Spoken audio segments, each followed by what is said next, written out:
E se tudo aquilo que você acreditava ser força fosse apenas uma máscara cobrindo um abismo? E se a pessoa mais confiante que você conhece estivesse, neste exato momento, sendo devorada por dentro por forças que ela mesma não compreende? Existe um momento na vida de todo narcisista em que o castelo de cartas desmorona. Não é um evento externo que causa isso. Não é uma traição, uma perda financeira ou um abandono. É algo muito mais profundo, muito mais antigo, muito mais terrível. É o momento em que a máscara começa a rachar, e por trás dela não há um rosto, há um vazio faminto, um vazio que grita, e esse vazio tem nome. Na verdade, ele tem 6 nomes. 6 forças obscuras que emergem das profundezas do inconsciente quando o narcisista entra em colapso.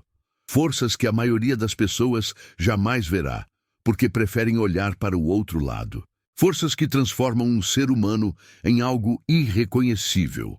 E aqui está a verdade que vai te perturbar. Essas forças não são exclusivas do narcisista.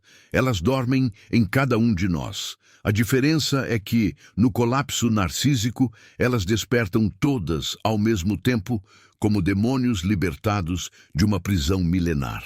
Você já se perguntou por que algumas pessoas parecem incapazes de olhar para dentro de si mesmas? Porque fogem de qualquer momento de silêncio, de qualquer reflexão genuína, de qualquer espelho que mostre mais do que a superfície. Carl Jung nos ensinou que aquilo que não tornamos consciente se manifesta em nossas vidas como destino. O narcisista é o exemplo mais dramático dessa verdade. Ele construiu uma fortaleza inteira para evitar um único encontro, o encontro consigo mesmo. E quando essa fortaleza começa a ruir, o que emerge não é libertação, é terror. É o terror de descobrir que você passou a vida inteira fugindo de algo que sempre esteve dentro de você. É o terror de perceber que a pessoa que você fingia ser nunca existiu. E é o terror de confrontar aquilo que Jung chamava de sombra, a parte de nós que relegamos ao porão da psique, acorrentada, faminta, esperando. Mas antes de mergulharmos nessas 6 forças, preciso te fazer uma pergunta incômoda. Você está preparado para ver? Porque o que vou revelar aqui não é teoria, não é especulação. É o mapa do inferno interior de uma mente em colapso. E esse mapa pode te mostrar não apenas o narcisista que você conhece, mas também as sementes dessas mesmas forças que existem em você. Jung dizia que não nos tornamos iluminados imaginando figuras de luz, mas tornando a escuridão consciente. Então, se você está aqui, se algo te trouxe até este momento, talvez seja porque uma parte de você sabe que precisa ver isso, precisa entender, precisa, de alguma forma, se preparar. O colapso narcísico não acontece da noite para o dia. Ele se acumula ao longo de anos, décadas, às vezes uma vida inteira. Cada mentira contada, cada máscara vestida, cada momento de vulnerabilidade sufocado, tudo isso vai se empilhando no inconsciente como dívidas que um dia precisarão ser pagas. E quando a conta chega, ela chega com juros. Juros compostos de décadas de autoengano. O narcisista vive em um estado constante de inflação psíquica, como Jung descrevia. Ele se identifica não com quem realmente é, mas com uma imagem idealizada, grandiosa, perfeita. Essa imagem é o que ele apresenta ao mundo. É o que ele defende com unhas e dentes. É o que ele acredita ser. Mas essa imagem tem um custo. O custo é a desconexão total do self verdadeiro. O custo é viver em uma casa construída sobre areia, esperando que o tsunami nunca chegue, e o tsunami sempre chega. Pode ser uma falha pública que destrói a imagem cuidadosamente construída. Pode ser um relacionamento que termina de forma devastadora. Pode ser o envelhecimento, que rouba a beleza ou o vigor que sustentavam a ilusão de superioridade. Pode ser simplesmente o acúmulo de pequenas rachaduras que um dia se conectam e fazem toda a estrutura desabar. Quando isso acontece, quando o narcisista não consegue mais manter a ilusão, algo primitivo desperta. Algo que estava dormindo nas profundezas, alimentando-se de toda a energia que ele gastava para manter a máscara no lugar. E esse algo não é singular, é plural. São 6 forças distintas, cada uma com sua própria natureza, sua própria fome, sua própria forma de destruição. A primeira força é a mais fundamental de todas. É aquela que sustenta todo o edifício narcísico desde o início. É a vergonha primordial. Não estou falando de vergonha comum, daquele desconforto que sentimos quando cometemos um erro ou quando somos pegos fazendo algo embaraçoso. Estou falando de uma vergonha existencial, uma vergonha que diz: você não deveria existir. Você é fundamentalmente defeituoso. Você é intrinsecamente indigno de amor. Essa vergonha não nasceu no narcisista adulto. Ela foi plantada muito antes, geralmente na infância mais tenra, em momentos que ele nem consegue lembrar conscientemente. Talvez tenha sido um pai que olhava através dele como se ele não existisse. Talvez tenha sido uma mãe que só oferecia amor quando ele performava, quando ele era perfeito, quando ele era o que ela precisava que ele fosse. Talvez tenha sido uma série de pequenas feridas, nenhuma delas dramática o suficiente para ser lembrada, mas todas elas se acumulando como gotas de veneno em um poço. Jung nos ensinou que a psique busca equilíbrio. Quando uma força é reprimida, outra força surge para compensá-la. A grandiosidade narcísica é exatamente isso, uma compensação para a vergonha insuportável. Se eu me sinto fundamentalmente indigno, então preciso me convencer e convencer o mundo de que sou extraordinário. Se eu carrego dentro de mim a sensação de que não deveria existir, então preciso construir uma existência tão espetacular que ninguém possa questionar meu direito de estar aqui. O problema é que essa compensação nunca resolve a ferida original. Ela apenas a enterra mais fundo.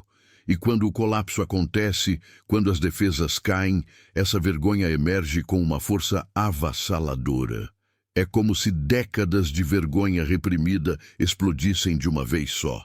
O narcisista em colapso não sente apenas vergonha pelo que fez ou pelo que aconteceu. Ele sente vergonha de existir. Cada célula do seu corpo parece gritar que ele é uma fraude, um impostor, uma aberração que nunca deveria ter nascido. E aqui está o que torna isso tão perigoso. A vergonha, diferente da culpa, não oferece caminho de redenção.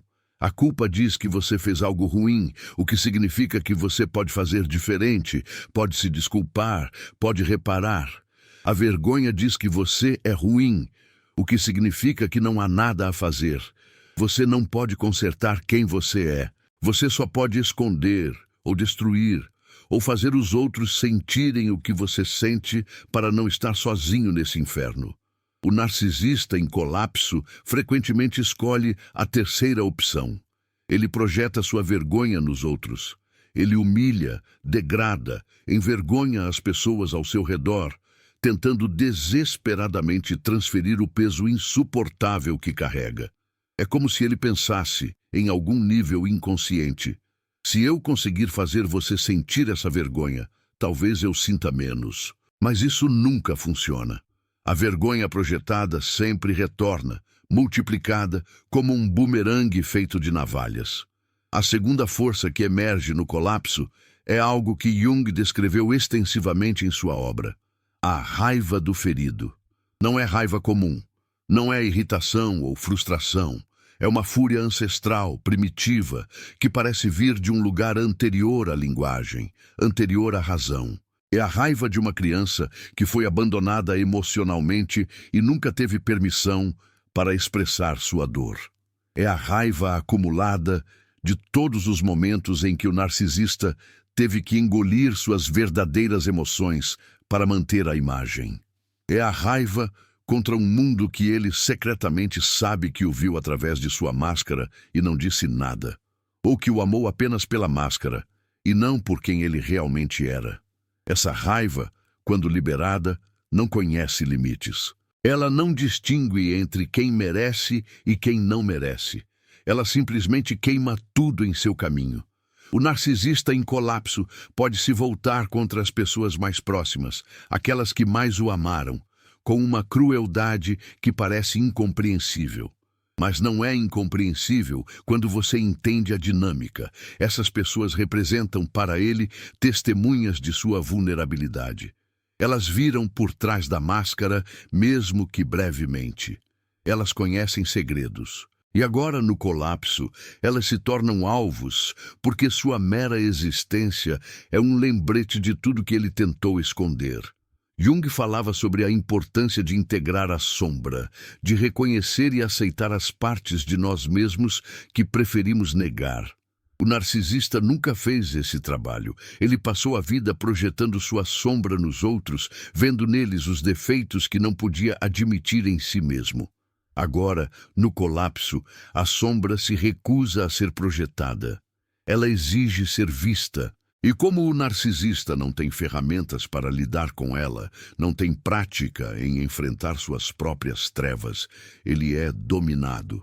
A raiva se torna o único canal disponível para toda essa energia sombria. E a raiva, quando não é processada conscientemente, se transforma em destruição. Destruição dos outros, destruição de si mesmo, destruição de tudo que um dia teve significado. Mas a raiva é apenas a superfície. Por baixo dela, escondida como um predador em águas escuras, está a terceira força, o terror do aniquilamento. Este é talvez o mais difícil de compreender para quem nunca experimentou. Não é medo de morrer, é medo de nunca ter existido. É a sensação de que, sem a máscara, sem a imagem grandiosa, não há ninguém ali. Literalmente ninguém. O narcisista construiu sua identidade inteira em torno de uma ficção. E quando essa ficção desmorona, ele se vê diante de um abismo onde deveria haver um eu. É como olhar no espelho e não ver reflexo algum. Jung descreveu experiências semelhantes em pacientes que confrontavam aspectos profundamente reprimidos de si mesmos. Ele chamava isso de encontro com o nada, um momento em que todas as estruturas que sustentam nossa sensação de identidade se dissolvem. Para a maioria das pessoas, esse encontro acontece gradualmente em um processo terapêutico ou espiritual cuidadosamente guiado. Para o narcisista em colapso, acontece de forma abrupta e violenta, sem preparação, sem suporte, sem mapa. O terror do aniquilamento explica muitos dos comportamentos aparentemente irracionais do narcisista em colapso. Ele pode se agarrar a qualquer coisa que ofereça uma sensação de existência, mesmo que seja destrutiva.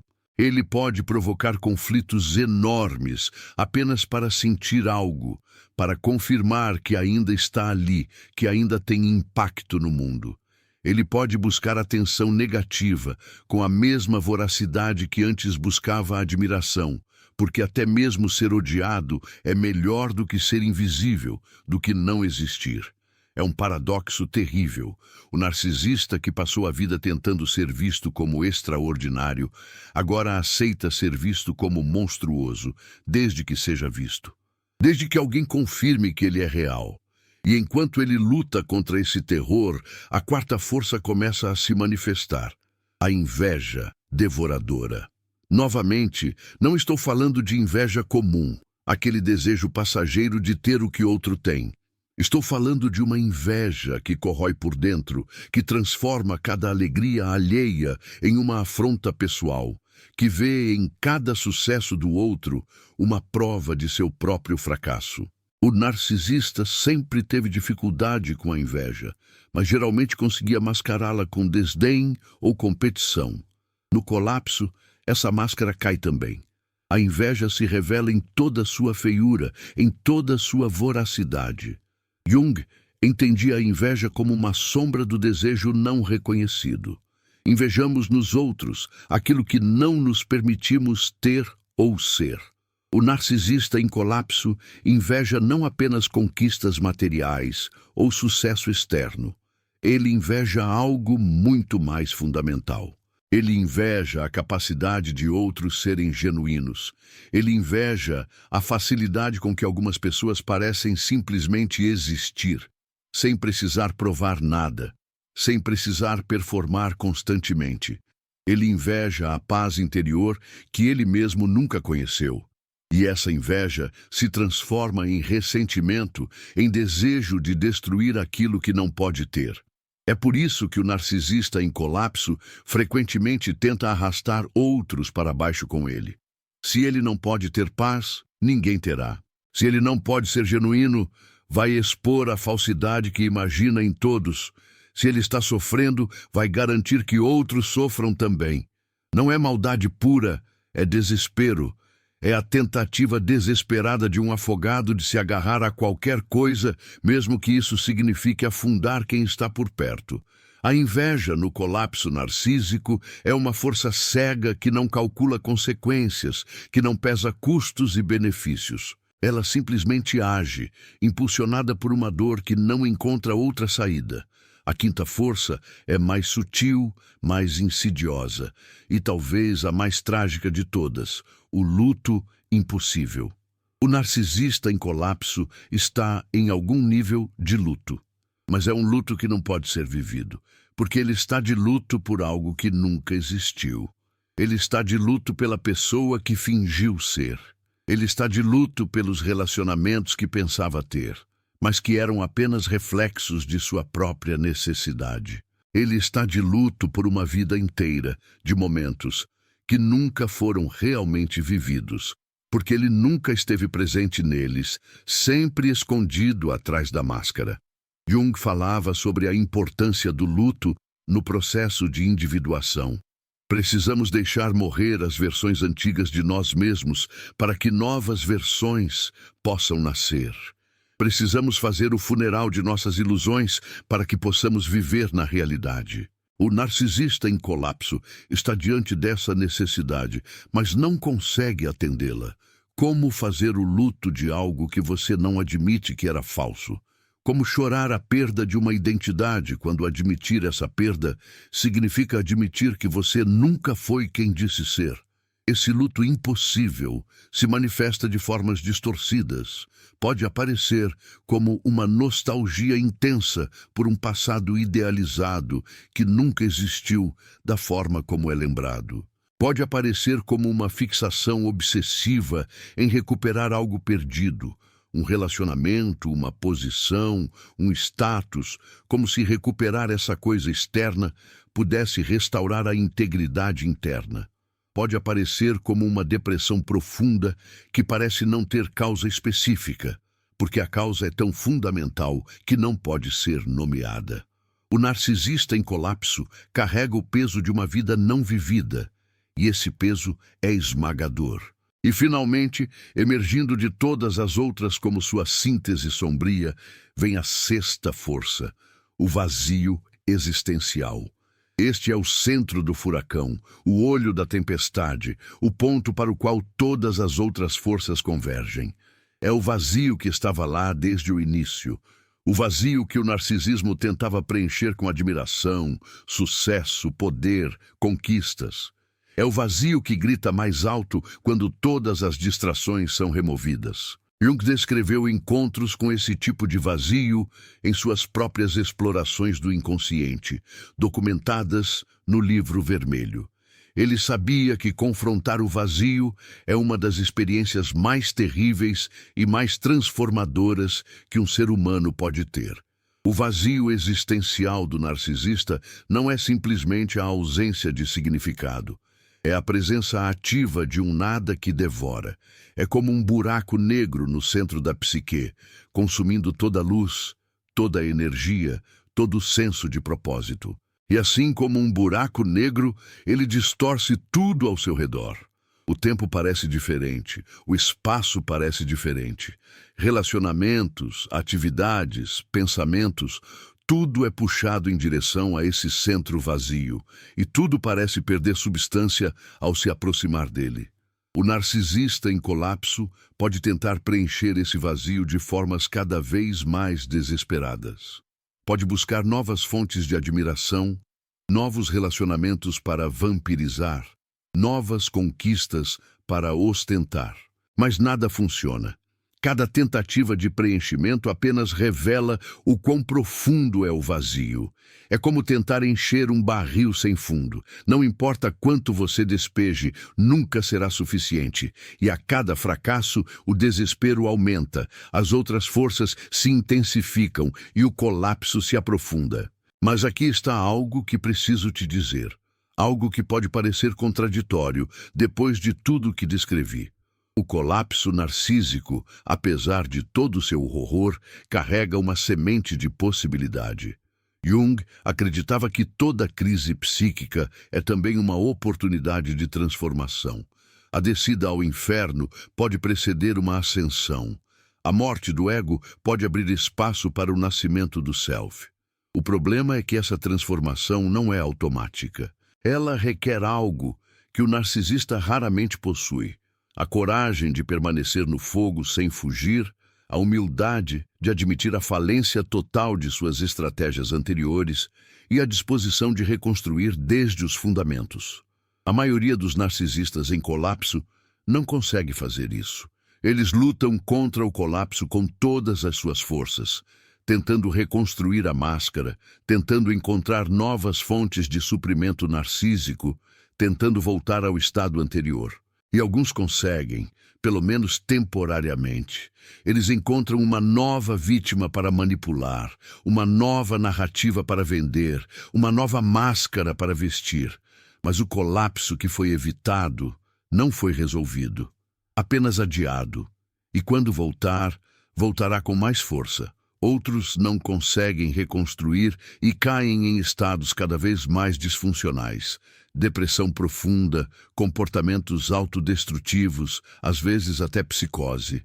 O narcisismo maligno pode emergir, uma forma particularmente sombria, onde o sadismo se torna uma fonte de gratificação, onde causar dor em outros se torna a única forma de sentir algo. É como se, incapaz de encontrar luz própria, o narcisista decidisse queimar o mundo para se aquecer nas chamas. E há aqueles raros que encontram outro caminho. São aqueles que, no fundo do colapso, encontram algo inesperado, a possibilidade de verdade. Pela primeira vez em suas vidas, despojados de todas as máscaras, incapazes de manter as defesas, eles se veem como realmente são. E em vez de fugir desse encontro, eles permanecem. Eles olham. Eles choram as lágrimas que deveriam ter chorado décadas atrás. Eles sentem a vergonha sem tentar projetá-la. Eles experimentam a raiva sem destruir. Eles confrontam o vazio e descobrem que, por mais aterrorizante que seja, ele pode ser atravessado. Jung chamava isso de nigredo, a fase negra do processo alquímico de transformação. É o momento de máxima escuridão, quando tudo parece perdido, quando a matéria-prima da psique é reduzida a seu estado mais básico. Mas é também o momento de maior potencial, porque é só quando todas as estruturas falsas foram destruídas que algo autêntico pode ser construído. O narcisista que consegue atravessar a nigredo emerge diferente. Não curado, a ferida narcísica nunca desaparece completamente, mas transformado. Capaz, pela primeira vez, de relacionamentos genuínos, capaz de experimentar empatia, não como performance, mas como realidade, capaz de encontrar valor em si mesmo que não depende de validação externa. Mas eu preciso ser honesto com você. Esse caminho é raro. A maioria das pessoas que você conhece que tem traços narcísicos significativos nunca vai atravessá-lo. A estrutura narcísica é extraordinariamente resistente, porque ela foi construída exatamente para evitar esse tipo de confronto. Cada defesa, cada manobra manipulativa, cada estratégia de evitação é um tijolo em um muro construído ao longo de décadas para manter o verdadeiro self afastado. Derrubar esse muro requer não apenas sofrimento, mas um tipo específico de sofrimento consciente que a maioria não consegue suportar. E isso nos traz de volta às 6 forças. Porque entendê-las não é apenas sobre entender o narcisista, é sobre entender a psique humana em seu momento de maior vulnerabilidade. Todos nós temos uma versão dessas forças dormindo em nosso inconsciente. Todos nós carregamos vergonha que preferimos não examinar, raiva que preferimos não sentir, medos existenciais que preferimos não confrontar.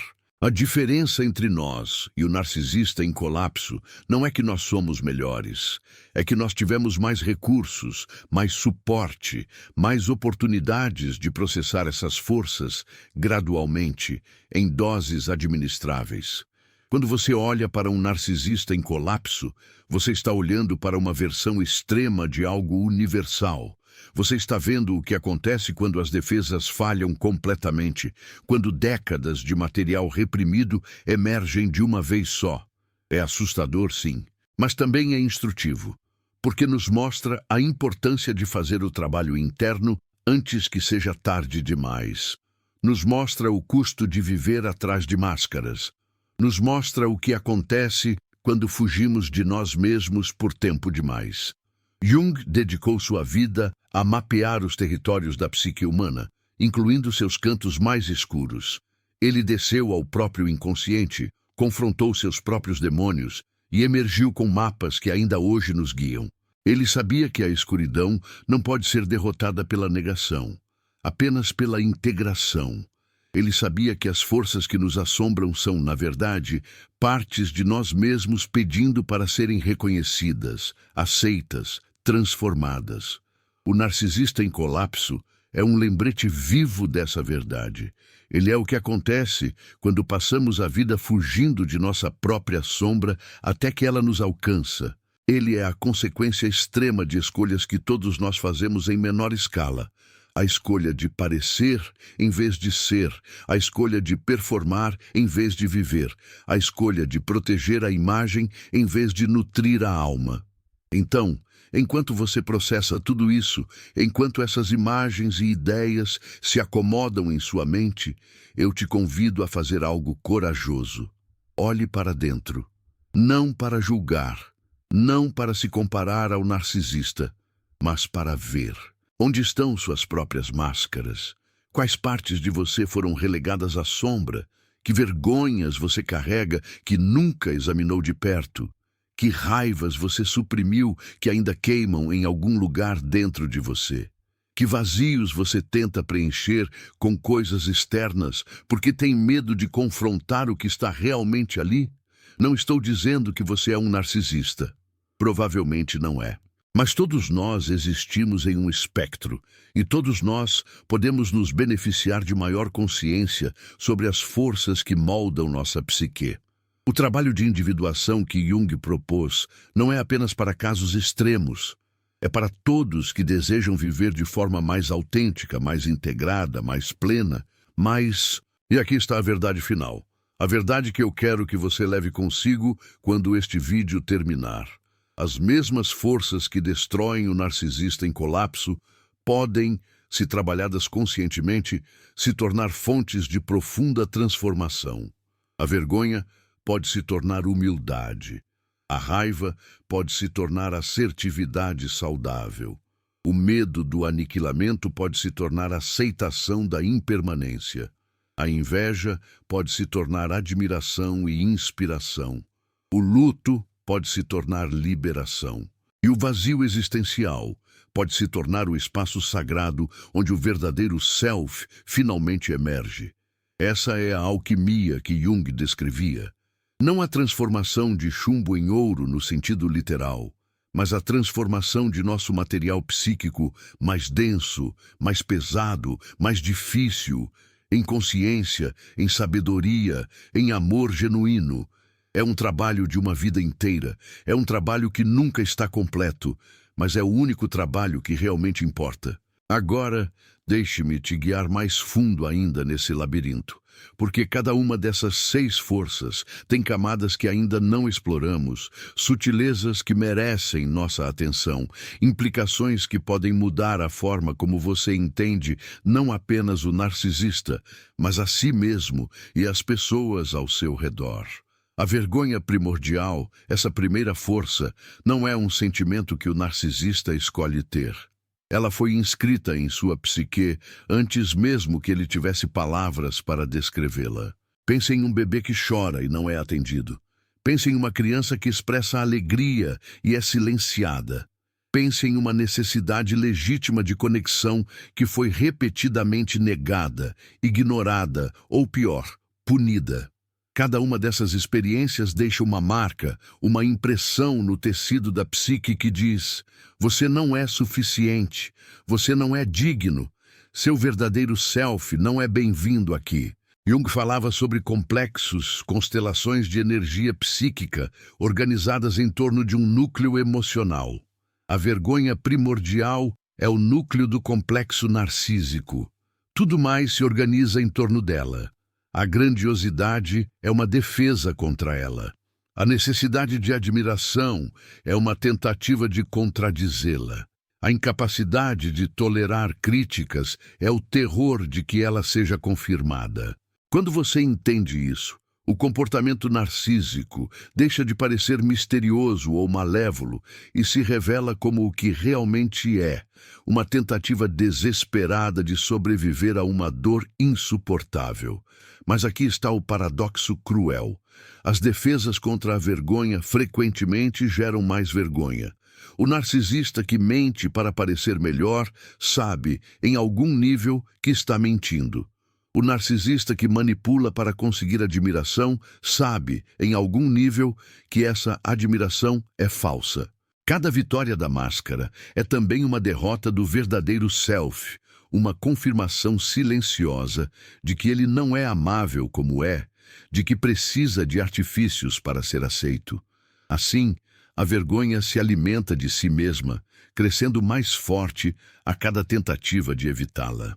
No colapso, quando as defesas falham, toda essa vergonha acumulada emerge como um tsunami.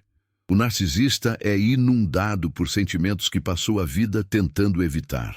E porque ele não desenvolveu capacidade de processar esses sentimentos, porque nunca os enfrentou conscientemente, ele é completamente dominado por eles. É como se alguém que nunca aprendeu a nadar fosse jogado no oceano em plena tempestade.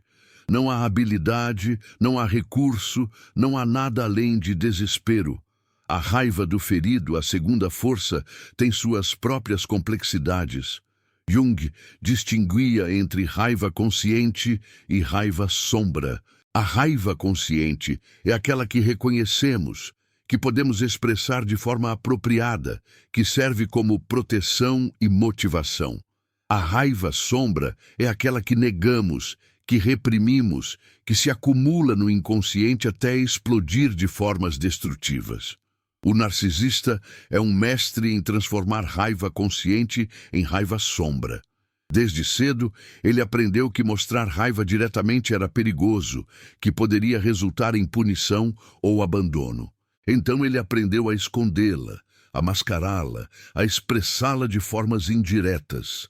Mas a raiva não desaparece quando é reprimida. Ela se transforma, ela se condensa, ela espera. E quando finalmente encontra uma saída, não é mais a raiva original, proporcional à ofensa original. É uma raiva magnificada por anos ou décadas de contenção, uma raiva que assusta até mesmo quem a sente. O narcisista em colapso frequentemente se vê possuído por essa raiva, agindo de formas que ele mesmo não reconhece, dizendo coisas que ele mesmo não acredita, destruindo coisas que ele mesmo valoriza. É como se outra entidade tivesse assumido o controle. Jung chamaria isso de possessão por um complexo.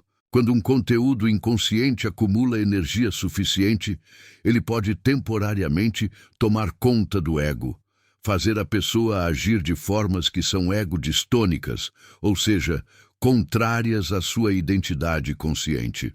O narcisista em colapso está particularmente vulnerável a esse tipo de possessão porque sua estrutura egóica é tão frágil. Construída sobre areia, ela desmorona facilmente, deixando espaço para que forças inconscientes assumam o comando. E essa raiva, quando direcionada para fora, causa estragos imensos.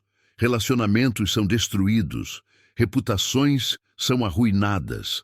Às vezes, violência física ocorre, mas quando direcionada para dentro, a destruição é ainda mais profunda. A raiva voltada contra si mesmo se torna autodestruição. Comportamentos de risco, abuso de substâncias, às vezes ideação suicida. O narcisista em colapso frequentemente oscila entre essas duas direções, incapaz de encontrar uma terceira via, uma forma de processar a raiva que não envolva destruição. O terror do aniquilamento, a terceira força, nos leva a territórios ainda mais profundos da psique. Jung explorou extensivamente o que ele chamava de morte simbólica, a experiência de dissolução do ego que precede toda transformação profunda. Em contextos iniciáticos tradicionais, essa experiência era cuidadosamente preparada e acompanhada. O neófito sabia que a morte que enfrentava era simbólica, que havia algo do outro lado, que guias o esperavam. O narcisista em colapso enfrenta essa mesma morte simbólica, mas sem preparação, sem contexto, sem garantia de que existe algo do outro lado. Imagine acordar um dia e descobrir que tudo que você pensava ser verdade sobre si mesmo era mentira. Não algumas coisas, tudo. Seu nome não é seu nome. Sua história não é sua história. Suas memórias são fabricadas. Sua identidade é uma ilusão. Agora multiplique isso por 10, por 100. Esse é o terror do aniquilamento que o narcisista enfrenta, porque ele construiu sua identidade inteira sobre uma fundação falsa. Quando essa fundação desmorona, não há nada embaixo, literalmente nada. Não uma identidade mais verdadeira esperando para ser descoberta, apenas vazio. É por isso que o narcisista em colapso frequentemente se agarra a qualquer coisa que ofereça uma sensação de identidade, mesmo que seja negativa. Ser odiado é pelo menos ser alguma coisa. Ser o vilão é pelo menos ter um papel. Causar caos é pelo menos ter impacto. O terror do nada é tão grande que qualquer coisa parece preferível, mesmo a destruição, mesmo a dor, mesmo a morte. É um estado de desespero existencial que poucas pessoas conseguem compreender sem tê-lo experimentado. A inveja devoradora, a quarta força, revela algo importante sobre a estrutura narcísica. O narcisista vive em um mundo de comparação constante. Ele não pode simplesmente ser, ele precisa ser mais. Mais bonito, mais inteligente, mais bem-sucedido, mais admirado. Essa necessidade de superioridade é, paradoxalmente, uma expressão de profunda insegurança. Se ele pudesse se sentir seguro em seu próprio valor, não precisaria estar constantemente medindo-se contra os outros. Mas essa segurança nunca existiu. Então, a comparação continua, implacável, exaustiva. No colapso, quando a ilusão de superioridade não pode mais ser mantida, a inveja emerge em toda sua intensidade. É uma inveja que não se contenta em desejar, ela precisa destruir. Se eu não posso ter o que você tem, então você também não terá. Se eu não posso ser feliz, então sua felicidade é uma afronta que precisa ser eliminada.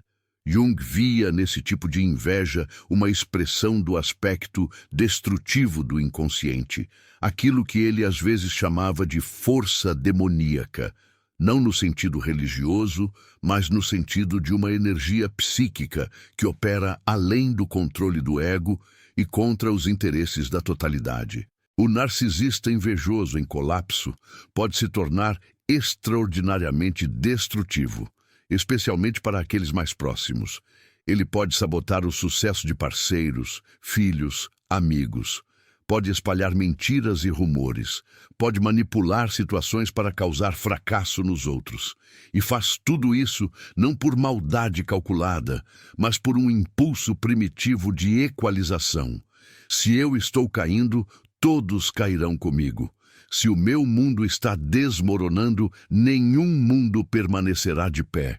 O luto impossível, a quinta força, carrega uma dimensão trágica particular. Todo ser humano precisa fazer luto em algum momento.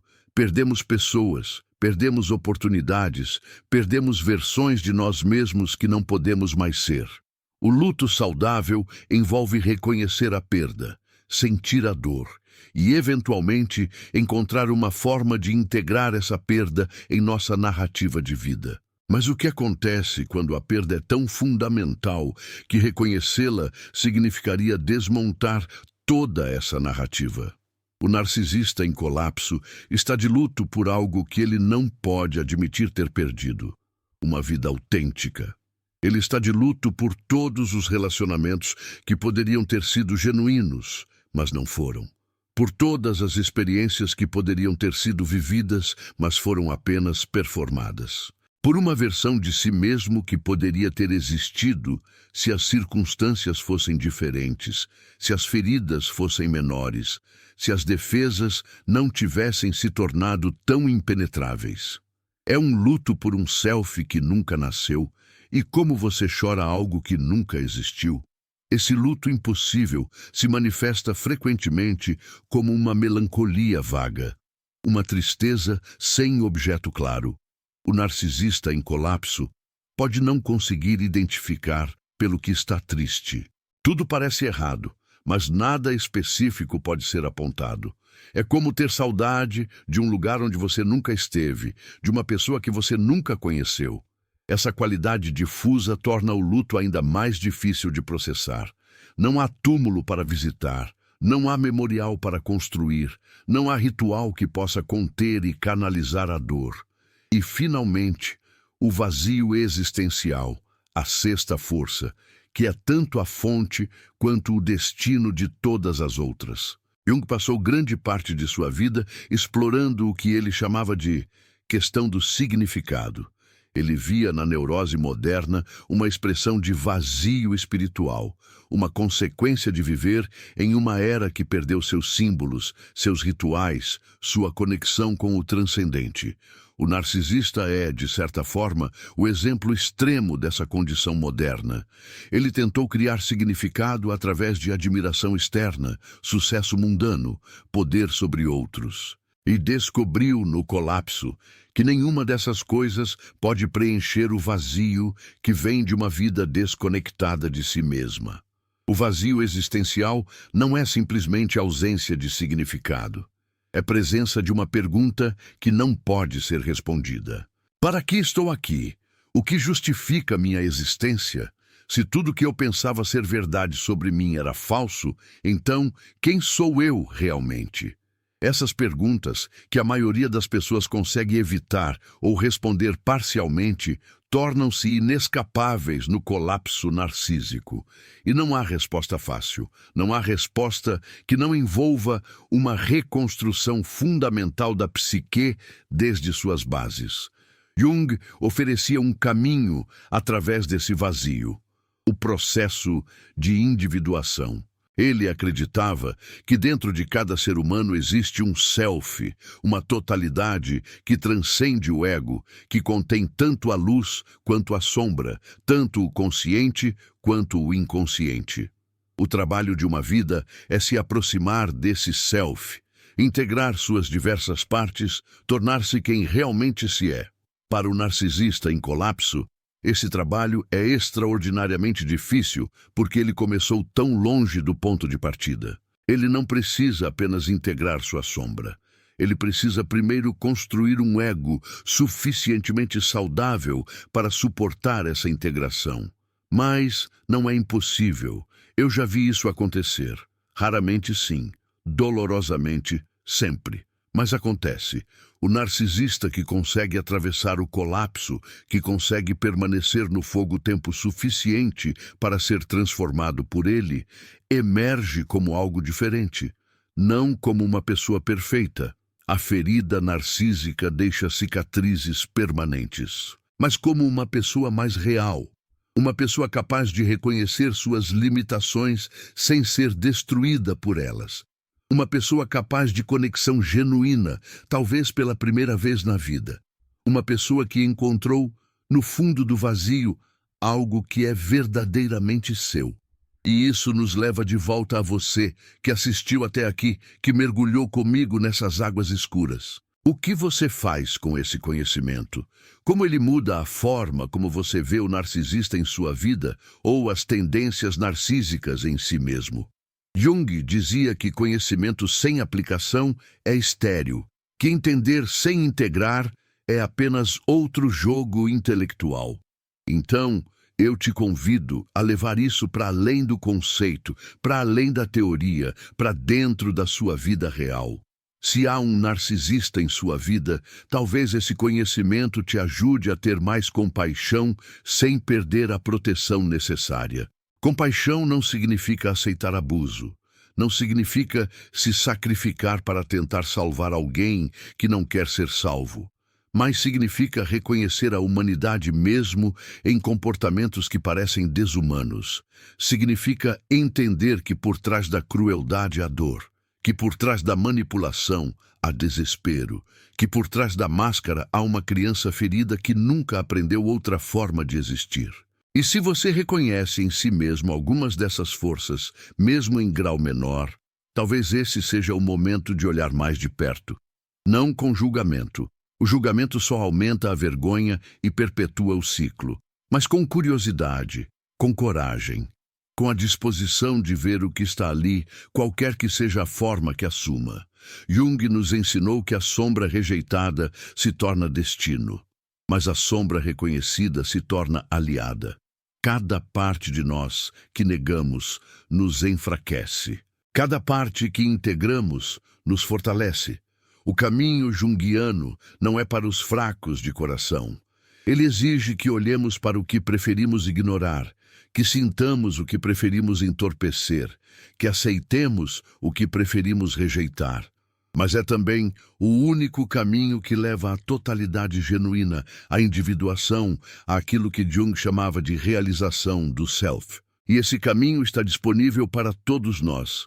Não apenas para os que estão em colapso, não apenas para os que sofrem visivelmente, mas para cada ser humano que escolhe viver consciente em vez de viver no automático. Então, enquanto você processa tudo isso, enquanto as imagens e ideias se assentam em sua psique, lembre-se de que você não está apenas aprendendo sobre narcisismo. Você está aprendendo sobre a natureza humana, sobre as forças que nos moldam, sobre o preço de viver atrás de máscaras e sobre a possibilidade, sempre presente, de transformação. O narcisista em colapso é um espelho distorcido, mas ainda assim um espelho. Olhe para ele não apenas com medo ou julgamento, mas como quem olha para uma possibilidade evitada, uma estrada não tomada, um destino que poderia ser seu se as circunstâncias fossem diferentes. E então, olhe para si mesmo, para suas próprias máscaras, para suas próprias sombras, para seu próprio potencial de colapso e, mais importante, para seu próprio potencial de integração. Neste momento, algo em você já mudou. Você não pode desver o que viu, não pode desaprender o que aprendeu. As 6 forças que nomeamos hoje agora fazem parte do seu vocabulário psíquico, das suas ferramentas de entendimento. Use-as bem, use-as com sabedoria, use-as não para julgar, mas para compreender, não para condenar, mas para iluminar. E se este vídeo tocou algo em você, se acendeu uma luz em algum canto escuro de sua mente, se provocou perguntas que você ainda não sabe como responder, então ele cumpriu seu propósito. Não estou aqui para dar respostas fechadas, estou aqui para abrir portas. O que você encontra do outro lado dessas portas é sua jornada, não minha. Mas não precisa ser uma jornada solitária. Há milhares, milhões de pessoas neste momento buscando o mesmo entendimento que você busca. querendo ver mais claramente, querendo viver mais autenticamente, querendo sair do ciclo de máscaras e performances e encontrar algo real embaixo de tudo isso. Você é parte dessa comunidade, mesmo que nunca tenha se encontrado com nenhum de seus membros. Se você sentiu que este conteúdo teve valor, se sentiu que merece ser compartilhado, se sentiu que outras pessoas poderiam se beneficiar dele, então você sabe o que fazer. Um curtir não é apenas um número para mim. É um sinal de que a mensagem chegou, de que a ponte entre nós foi construída. Um comentário não é apenas texto em uma caixa, é sua voz se juntando a essa conversa, trazendo suas perspectivas, suas experiências, suas próprias verdades. Um compartilhamento não é apenas um clique, é você se tornando um mensageiro, levando essa luz para cantos que eu sozinho não conseguiria alcançar. E se você quer continuar essa jornada comigo, se quer explorar mais profundamente os territórios da psique humana, se quer ferramentas para sua própria individuação, então a inscrição é seu convite para isso. Não é apenas um número em uma contagem, é sua decisão de fazer parte de algo maior, de participar de uma exploração contínua que não termina quando este vídeo acaba. Jung passou décadas mergulhando nas profundezas da mente humana, e mesmo assim disse que mal havia arranhado a superfície. O inconsciente é vasto. As forças que nos moldam são complexas. A jornada de autoconhecimento não tem linha de chegada, mas cada passo conta. Cada momento de consciência importa. Cada vez que você escolhe ver em vez de evitar, sentir em vez de entorpecer, integrar em vez de rejeitar, você se torna mais inteiro, mais você. As 6 forças que exploramos hoje não precisam ser suas inimigas. A vergonha pode ensinar humildade. A raiva pode ensinar limites. O medo do vazio pode ensinar a importância de construir algo real. A inveja pode revelar desejos não reconhecidos. O luto impossível pode finalmente se tornar possível. E o vazio existencial pode se transformar no útero de uma nova forma de ser. Essa é a promessa da psicologia profunda. Não a cura fácil, não a solução rápida, mas a transformação genuína que vem de enfrentar o que somos, em toda a nossa luz e em toda a nossa escuridão. É um trabalho difícil, mas é o único trabalho que realmente importa, porque no final não somos julgados pelo que fingimos ser, mas pelo que nos tornamos quando todas as máscaras caem. E com isso eu te deixo. Não com respostas, mas com perguntas. Não com conclusões, mas com aberturas. Não com um fim, mas com um começo. O que você faz a partir daqui é com você. Mas saiba que qualquer que seja o caminho que escolha, você não está sozinho. Estamos todos nessa jornada juntos, cada um em seu próprio ritmo, cada um enfrentando seus próprios demônios, cada um buscando sua própria luz. Que sua jornada seja corajosa, que suas sombras se tornem aliadas e que você encontre no fundo de si mesmo aquilo que sempre esteve lá esperando para ser descoberto.